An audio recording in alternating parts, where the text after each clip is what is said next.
Hi, everyone. You know that moment when a friend says something you don't totally agree with, but you don't want to start an argument? Today's chunks are exactly for that. First, I see where you're coming from. Use this to show you understand their logic, even if you see it differently. Next, that's a fair point. This one credits their idea before you offer yours. And finally, I hear you, but a soft, respectful way to disagree without shutting anyone down. Try slipping one of these into a real conversation today. You'll be amazed how smoothly it goes. I hear you, but meaning and usage. A gentle way to say you've truly listened to someone before introducing your own different view. The but signals a polite disagreement without sounding dismissive or aggressive. Example sentences.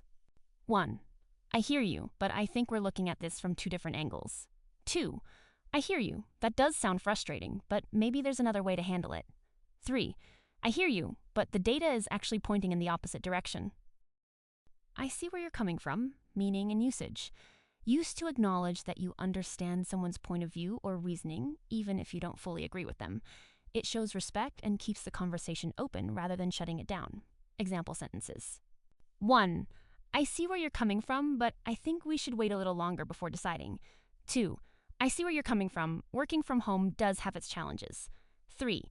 He said he sees where I'm coming from, but he still wants to try a different approach. That's a fair point. Meaning and usage.